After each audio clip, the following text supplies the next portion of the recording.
인생의 짐이라는 말을 어떻게 느끼든 인생에는 무거운 짐들이 따라오기 마련이다. 안타깝지만 인생의 짐으로부터 도망치는 사람은 자신감을 얻을 수 없다. 나는 인생의 짐을 기꺼이 짊어지는 태도가 그 사람에게 자신감과 행복을 가져다 준다고 믿는다. 가토 다이조, 기꺼이 오늘을 살다.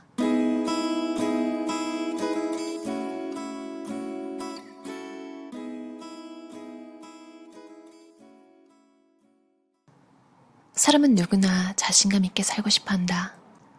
그러나 많은 사람들이 자신감을 얻지 못한 채 열등감과 시기심을 안고 살아간다. 그로 인해 마음이 비뚤어지거나 무기력한 상태가 된다. 혹은 자신감 없는 것을 감추기 위해 허세를 부리거나 주위 사람들을 비난하고 세상의 가치를 부정하기도 한다. 자신감은 누구나 원하지만 얻기 힘들다. 역설적이게도 사람들은 자신감을 원하면서 고통스럽거나 힘겨운 일은 피한다. 예를 들어 인생의 무거운 짐이라는 말을 들었을 때 가능하면 그것에서 도망치고 싶다고 느끼는 사람이 있다. 그런 사람에게 당신은 자신감을 얻고 싶습니까? 라고 물어보면 보나마나 그렇다고 대답할 게 뻔하다. 그러나 그것은 무리한 욕심이다. 일하기는 싫지만 월급은 받고 싶다고 해본들 그런 요구를 들어주는 회사는 없다.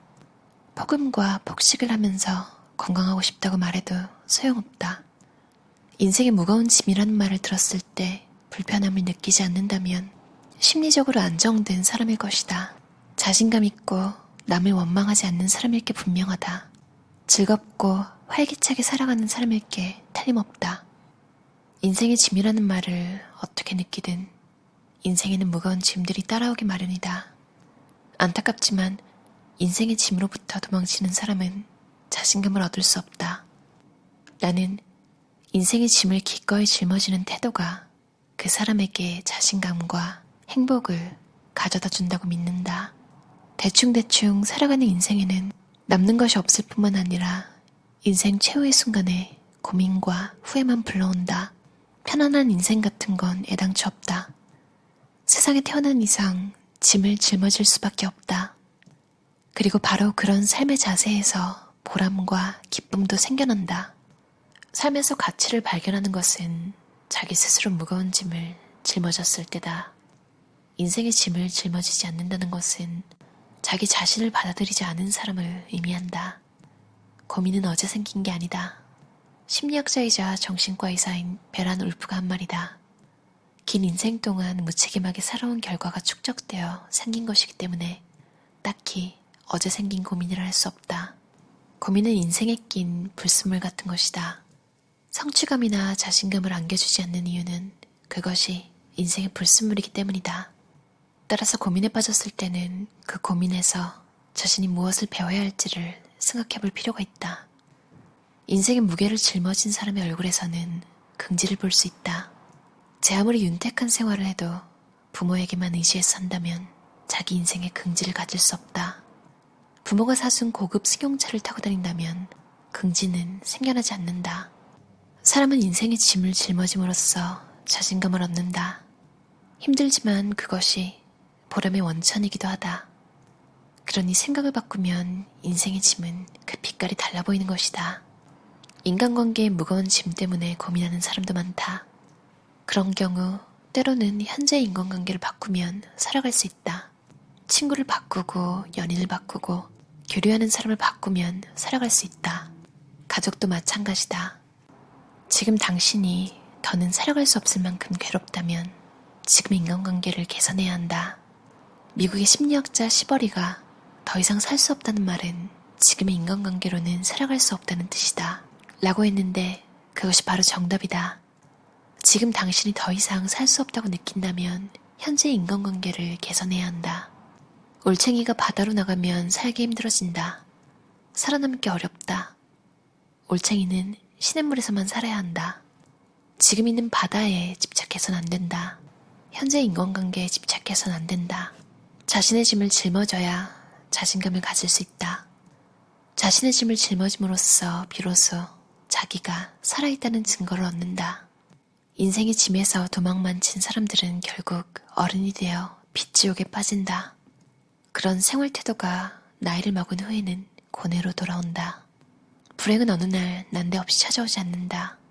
하루하루 일상생활에서 불행의 씨앗을 심어온 사람은 결국 불행해질 수밖에 없다. 자신감을 가질 수 없는 삶을 살아왔기 때문에 이제 와서 자신감을 원해도 아무 소용이 없다. 인생의 짐을 짊어진 사람은 품격이 있다. 자기라는 존재가 불확실하게 느껴지는 사람은 대부분 인생의 짐으로부터 도망친 사람이다. 무책임한 사람은 심리적으로 안정될 수 없다. 인생을 비참하게 만드는 건 무엇일까? 그것은 바로 남에게 잘 보이고 싶다는 욕망이다. 그런 욕구를 가진 사람 주변에는 예외 없이 약삭빠르고 교활한 자들이 몰려든다. 다시 말해 남에게 잘 보이고 싶어하는 사람은 약삭빠른 사람에게 이용당하기 쉽다. 있는 힘을 다해 일하고는 결국 만신창이가 되어 버림받는다. 자기 자신을 바닥까지 탈진시키고 남을 원망하면 때는 이미 늦다. 남을 사랑하는 게 아니라 남에게 잘 보이기 위한 집착이야말로 비극의 원인인 것이다. 이런 나약함에 약삭빠른 사람들이 떼지어 몰려든다. 남에게 잘 보이라는 것은 상대를 생각하는 게 아니라 자기를 생각하는 것이다. 불행한 사람의 가장 큰 잘못은 인간관계에 있다. 질이 나쁜 사람들에게 둘러싸여 있기 때문에 불행한 것이다. 질 나쁜 사람이란 예를 들자면 말만 번드르르 하고 실제로는 아무것도 하지 않는 사람이다. 행복해지고 싶다면 현재의 인간관계를 정리해야 한다. 어느 할머니 얘기다. 손자 교육비를 대주겠다며 자식에게 자기를 보살피도록 했다. 그런데 손자 교육비를 내주겠다는 말만 계속할 뿐 죽을 때까지 단 한 푼도 주지 않았다. 불행한 사람은 그런 부류의 사람들에게 둘러싸여 있다. 무리하면서까지 좋은 모습을 보여주려 애쓰지 않는 사람은 비교적 행복한 인생을 살 수 있다. 행복해지는 사람은 당장 편한 쪽을 선택하지 않는다. 좋은 얼굴만 보이려 노력하지 않는다. 문제가 생기면 도망치지 않는다. 어떻게든 해결하려 든다. 그런 삶의 방식이 차츰 쌓여서 행복해지는 것이다. 불행의 원인은 외로움과 열등감에 있다. 자존감이 낮기 때문에 남이 말을 건네주면 기쁘다. 특히 높은 사람이 말을 건네주면 더할 나위 없이 기쁘다. 거기에서 기쁨을 느끼는 이유는 외로움도 있지만 열등감에서도 비롯된다. 그렇기 때문에 받아들이지 않아도 되는 일까지 받아들이고 만다. 그때부터 무리한 생활이 시작된다. 당신의 열등감과 외로움은 약삭빠른 사람에게는 좋은 표적인 셈이다. 그들은 당신이 건강을 해쳐도 크게 상관하지 않는다. 불행한 관계라면 차라리 잃는 게 낫다.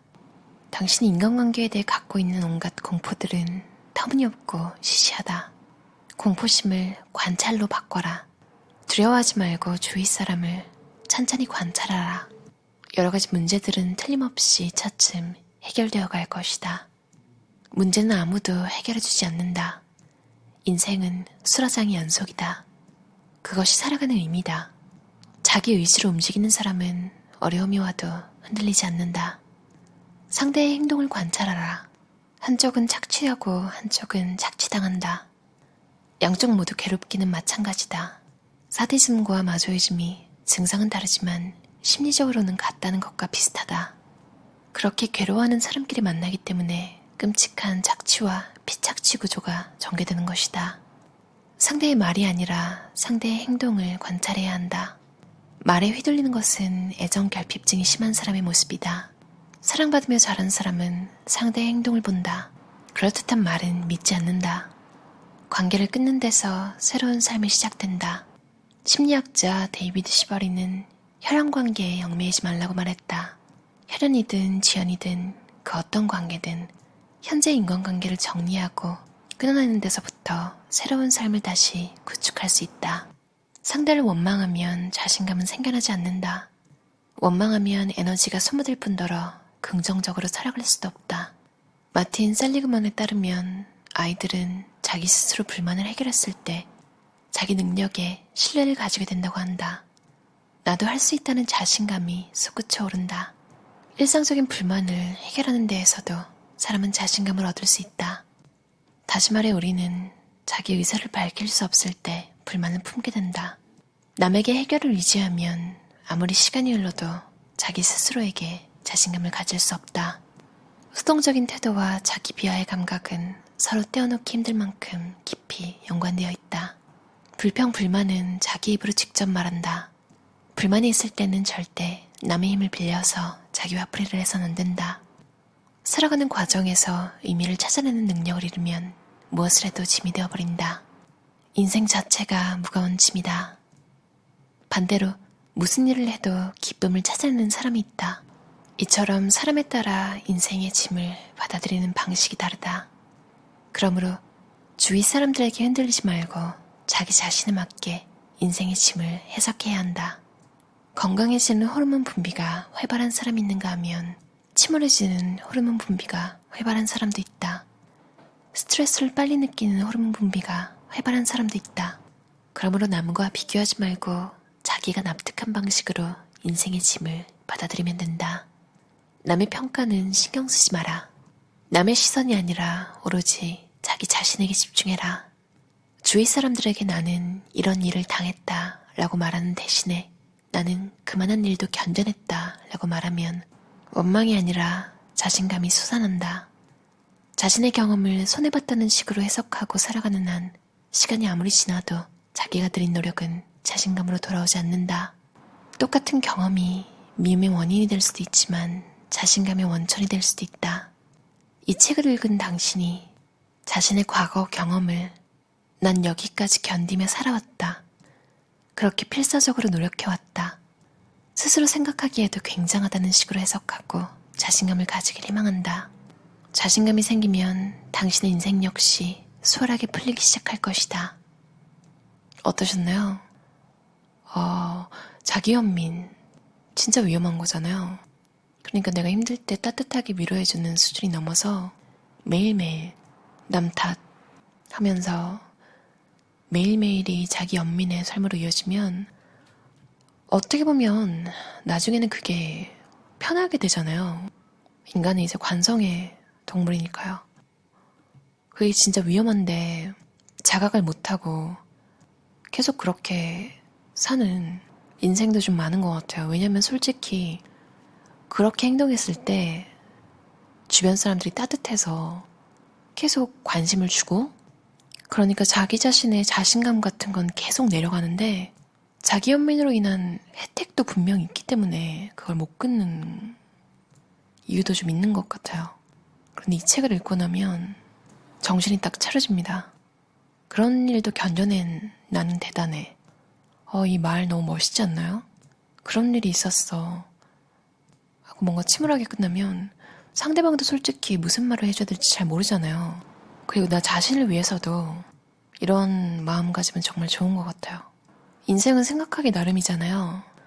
진짜 솔직히 말하면 정말 머리를 다 쥐어짜내도 도무지 긍정적으로 생각이 안 되는 일도 분명히 있는데요.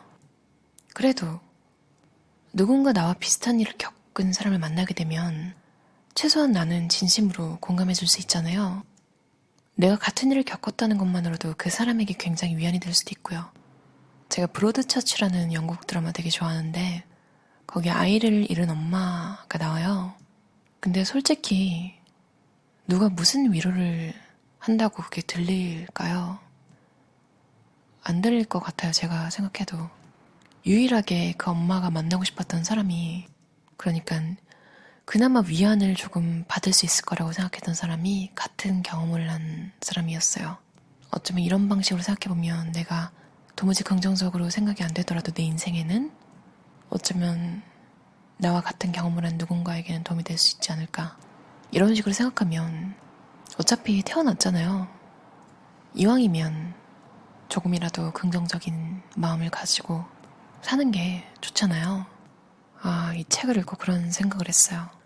여기 있는 내용들을 생각해봤는데 내가 누군가에게 이런 조언을 면전에 대고 한다면 그 사람은 나를 안 볼 수도 있겠다.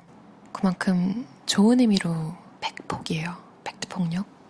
이걸 명심하고 사는 사람이 불행하기는 힘들 것 같다는 생각을 했어요. 근데 주변에 이런 말을 해주는 사람이 있기는 힘든 것 같아요. 다행히 책이 심지어 사람한테 듣는 것보다는 책을 읽을 때 받아들이기가 수월하잖아요. 뭔가 자기 연민의 늪에 빠지는 걸 방지해주고 잔인할 수 있지만 꼭 필요한 말들인 것 같아요. 가스라이팅을 당했다 이런 말 굉장히 많이 들어보셨잖아요. 이제 굉장히 흔한 단어가 됐는데요. 그게 당하는 게 어떻게 보면 이 책에 나온 내용처럼 내가 그때는 필요했기 때문에 내가 그걸 쳐낼 능력이 없었고 그 관심과 그 착취라도 필요했기 때문에 나를 내어준 것이라는 말이 참 슬프지만 너무 공감이 갔어요. 그걸 또 깨달아야 다시는 그런 상황에 나를 내몰지 않을 거잖아요. 인생을 더 힘들게 하는 자기 연민을 버리고 진정으로 좀 차오르는 자신감 같은 걸 느끼고 싶으신 분들, 뭔가 결단이 필요하신 분들 읽으면 좋을 것 같다는 생각을 했어요. 나무생각 출판사에서 나온 책이고요. 가토 다이조의 기꺼이 오늘을 살다였습니다. 그럼 오늘도 들어주셔서 감사합니다. 편안한 밤 보내세요.